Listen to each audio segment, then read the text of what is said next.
The time has come. It's turbo power! So I was browsing eBay the other day, as you do, and I spotted this complete turbo kit, and I messaged the guy, and it was an absolute bargain for what it was. It's pretty much everything needed, bar an ECU and a couple of other bits, but it's all good stuff as well. So I've got a Garrett GT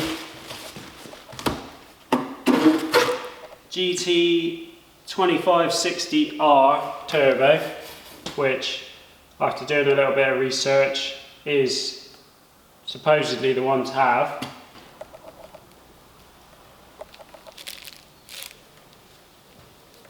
And everything is brand new, never been used, never been fitted.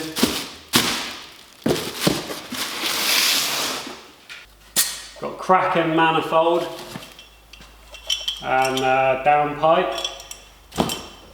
So this is a cast manifold. Again, these are supposed to be really good.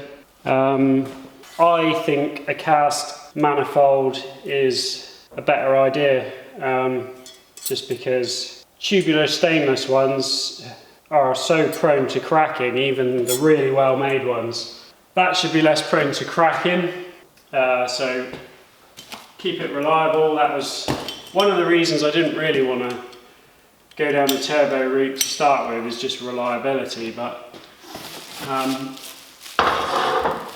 from what I've read, if it's done right, you can make it reliable, and if you don't go too nuts with the power.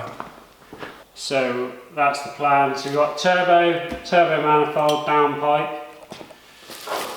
This is the downpipe. I'm actually going to make a complete 3-inch exhaust from here all the way back. So I've got a load of 3-inch bends, and I've got 3-inch silencer, and I basically bought a whole load of stuff for an exhaust that I never made, so I'll do that.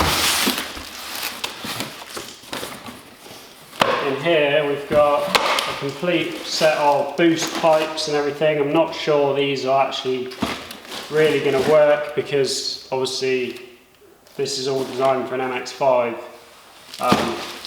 So I'll probably make hard pipes for the intercooler, or might be able to just cut some of those down and make it fit, because obviously my intercooler is going to be in a different place. Got an intercooler, Boost Products intercooler,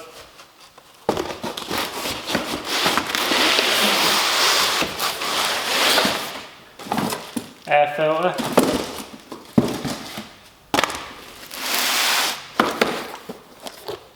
got Forge Motorsport actuator,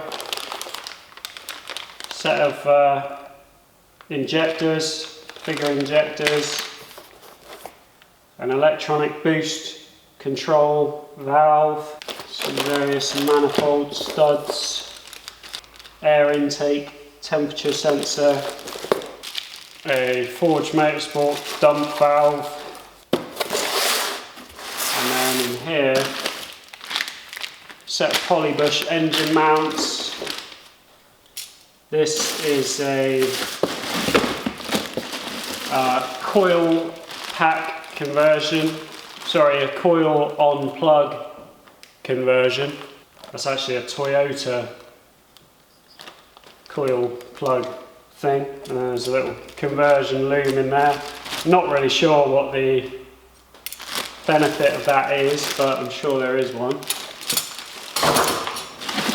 Got all the lines, oil lines, load of gaskets and seals, spark plugs, coolant lines, more gaskets,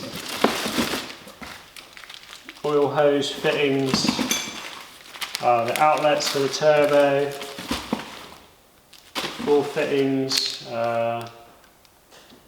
that's for the actuator, set of spark plugs, and then this is a different style of trigger wheel, which apparently gives you better control over getting your timing set right, and just apparently gives you more accurate ability to control the VVT or something like that. There's basically everything there to get this turbo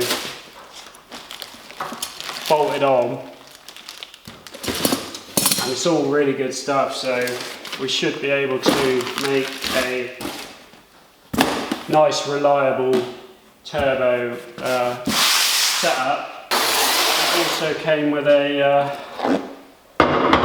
clutch, which is like a paddle style clutch. Still has springs in it as well. That should take the power levels that I'm going for. So that's that. I have this, which was a spare engine, which is a really clean, low mileage. So this is it's really clean. There's like, yeah, it all looks like new in there. Pretty sure it had the original cam belt still on it, had all the like Japanese writing on it, and the original clutch. So all I've done is just paint the block with, I actually used this Tough Ox stuff, 2-pack Tough Ox. This is like rated really high temperature, basically like high temp paint.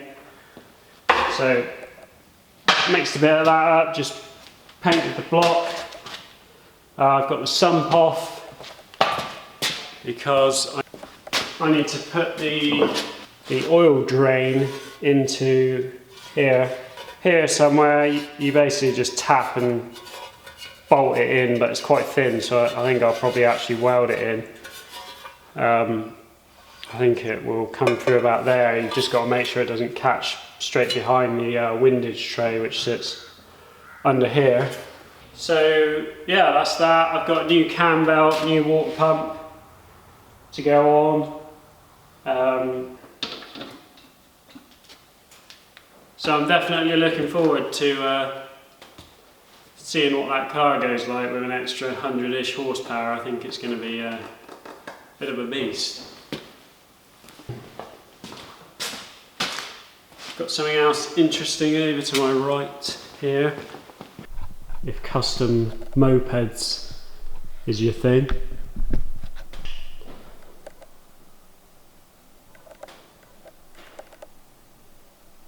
So this is a Honda C50, and I basically just bought it to sort a couple of things out and just sell it on. It was cheap enough to hopefully fix and make a few quid on. But it's so it's Honda C50. It's supposedly built by like a well-known bike builder, but it needs definitely needs a few things doing. The main issue, well, it won't start on the kickstart. It will start if you bump start it. I tried kicking it over, and the kickback on it is so savage it nearly broke my ankle. So I need to obviously do a bit of fettling with the engine. And then the other issue is difficult to hold the camera and show you, but this front wheel has about 3 inches of side-to-side movement, and I think all this is all knackered in here, so I've ordered a complete rebuild kit for the front forks. So it's a spring and a shock, and then all the bushes that rebuild all this. The front brake disc conversion I think needs looking at. Yeah, it's actually got a nitrous kit on it, which you have little canisters that fit into there, and then you've got a little button and it just fires nitrous into the carb, which I'm not sure is the best idea. So yeah, it's a pretty cool little thing if that's what you're into. And it's actually registered as a 50, but that's a 140cc like pit bike engine.